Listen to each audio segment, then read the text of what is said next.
It was roughly 100 years ago when my mother woke up in Aegis.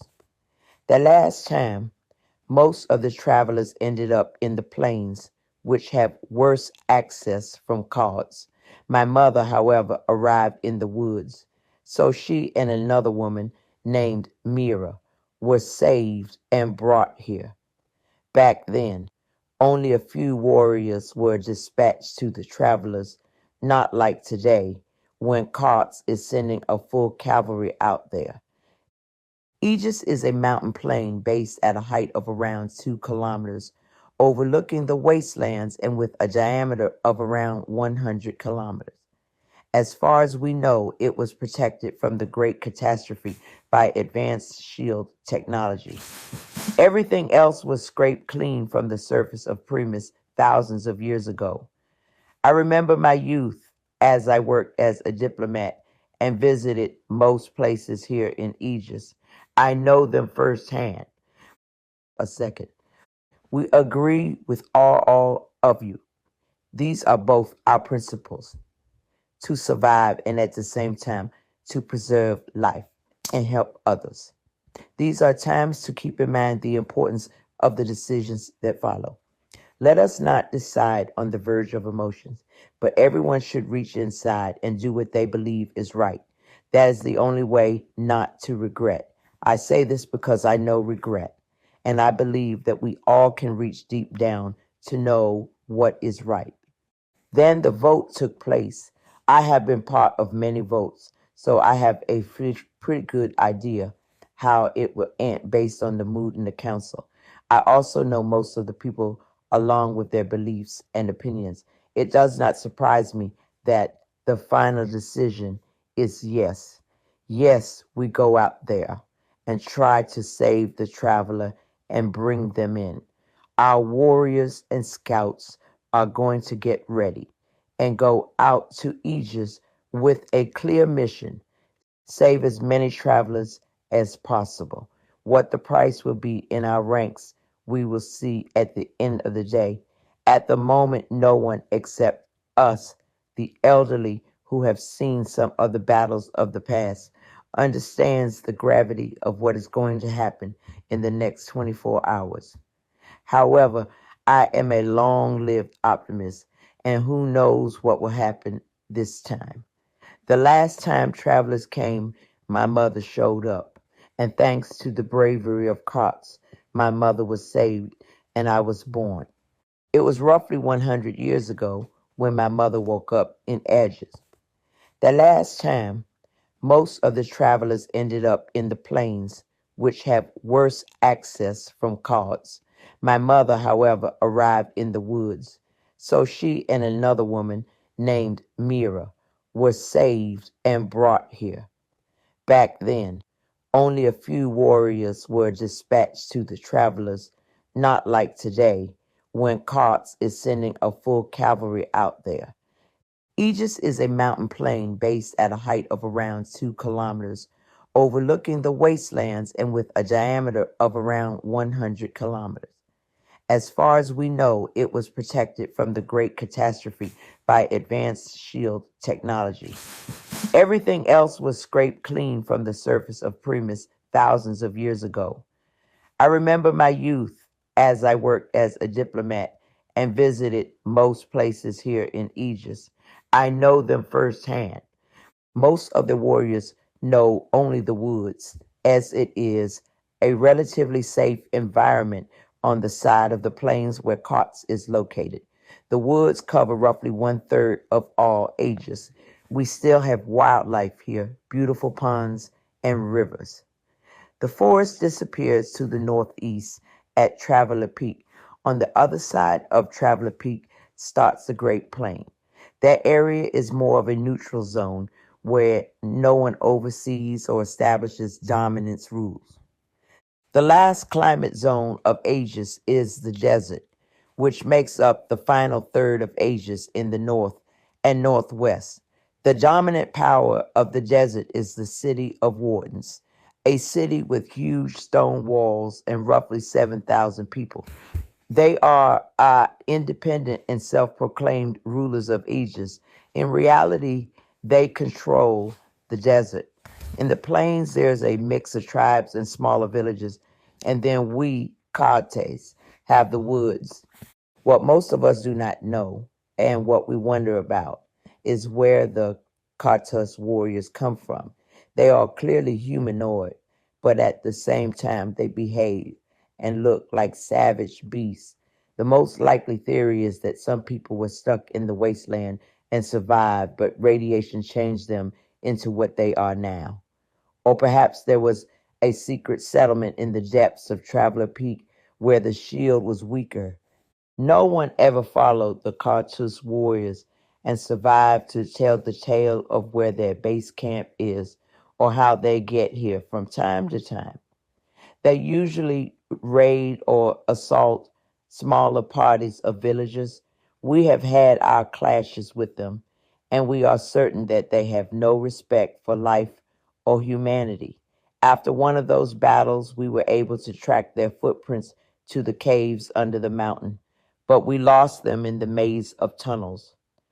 I remember my days in the villages and settlements of cults. There are only two of them in the forest, and the rest are in the plains and deserts. We have good relationship with the ones in the woods as they respect us, and we trade goods on a regular basis. Those are Hill Castle and Black Pine. Hill Castle has a wooden fort as they live at the foot of the mountains where Cartus raids are most frequent. Then there are 8 plain villages where I visited and represented Cautes on several occasions. They are mostly friendly, but in the last 3 decades, there has been growing influence from the city of wardens, and they are starting to close themselves off or are being pressured to work against us. It is my biggest regret that we drifted apart from the city of wardens. In my youth, we fought against the Cautes warriors side by side and greatly reduced their numbers. Those were glorious and at the same time very bloody days. We worked together against a shared enemy, and it worked well. We won one of the greatest battles of my time at a place named Foothold in the plains beneath the mountains.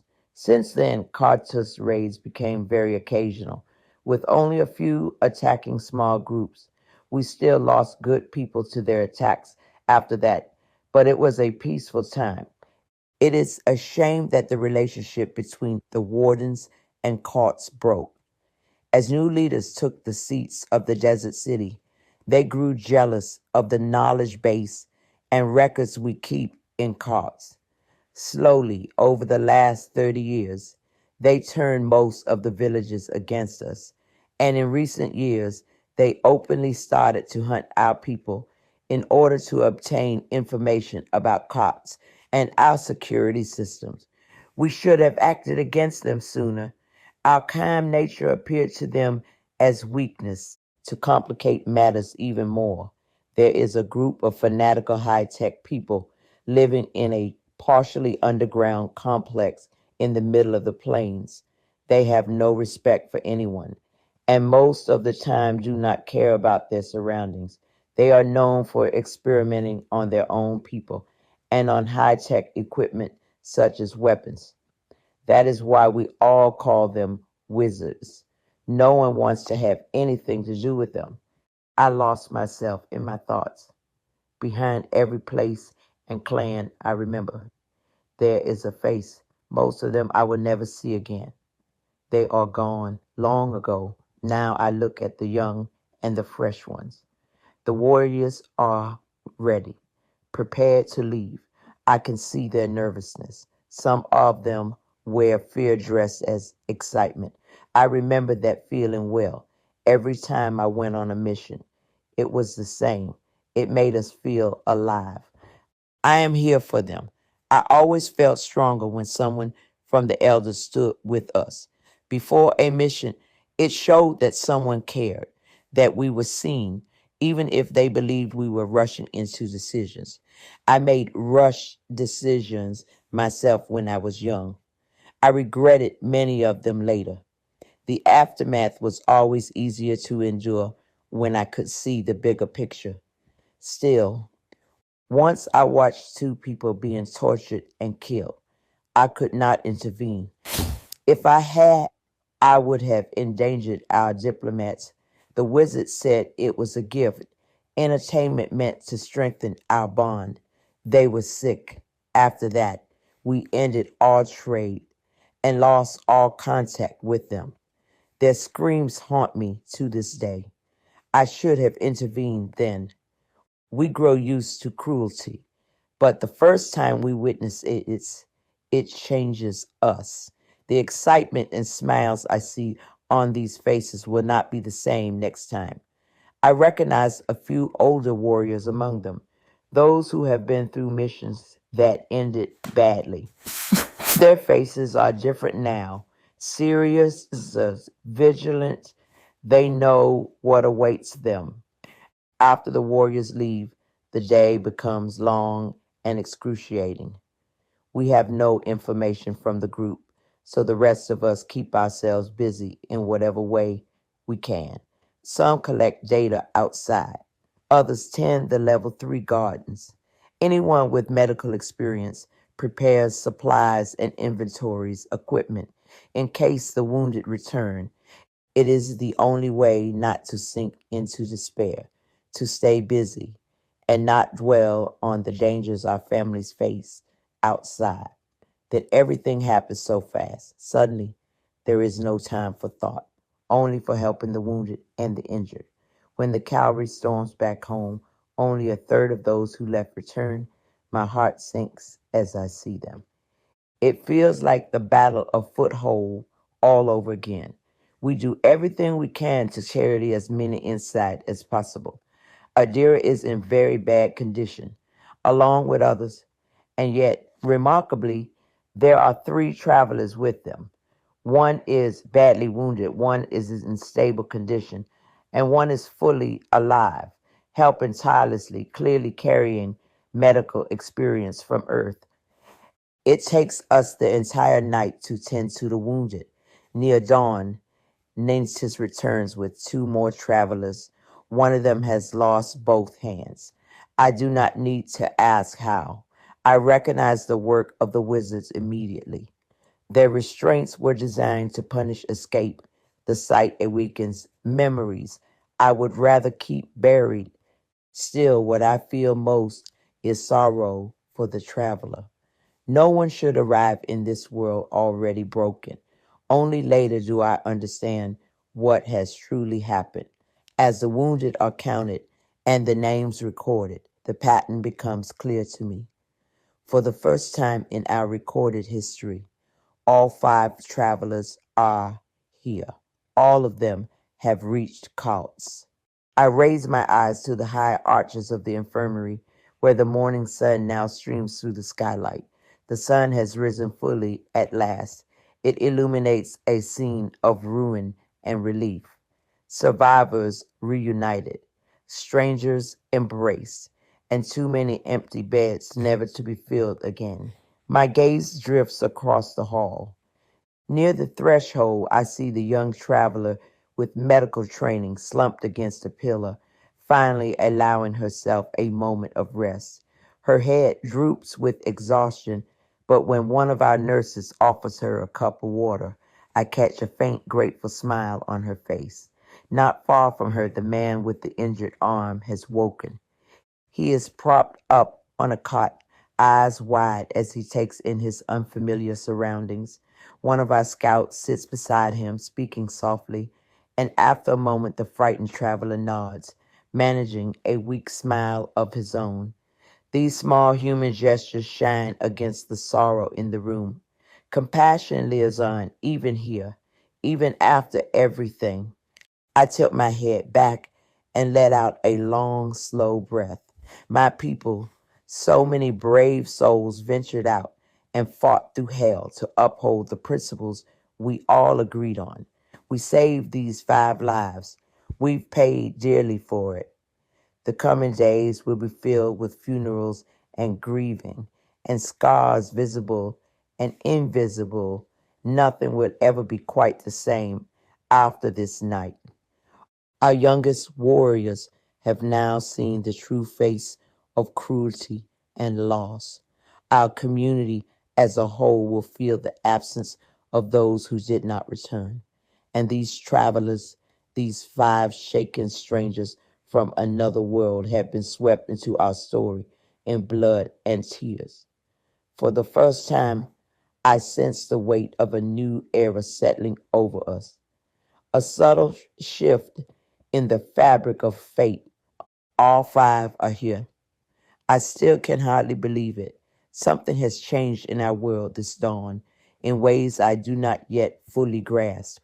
As I sit amid the quiet shuffling of survivors and medics, I find myself remembering the words I spoke to the council yesterday. Do what is right so there will be no regret. Did we do right by sending our people out there? The costs were terrible. And yet, looking at these five living, breathing souls we saved, I know in my heart we did what we had to do. No regrets. A faint tremble runs through me from fatigue, from sorrow, but also from a gentle, persistent feeling that begins to well up inside. It's the same feeling that has carried me through a century of trials, hope, call it foolish or wise, but I cling to it now with every fiber of my being. We have suffered loss, yes, but we have also sparked a new possibility. These travelers carry with them the seeds of new knowledge, new bonds, perhaps even the salvation of Cautes in days to come. I think of my mother's arrival so long ago, how it ultimately gave me a life here. One saved life can echo across generations. Five saved lives. What might that mean for our future? I push myself up and move to the open doorway. Behind me, the injured and the exhausted rest in the light, alive to see this new day. We have paid a heavy price, and we will carry the consequences of this battle forever in our scars, in our memories, and in the empty chairs left in our homes. But as the sun rises over Cautes, gilding the tops of the trees and the far-off mountains of Aegis, I allow myself a quiet, resolute smile. Today, hope arrived in Cautes, fragile, hard-won, but alive. And in this dawn light, I whisper a promise to all we lost and all we saved. We will make sure your sacrifice was not in vain.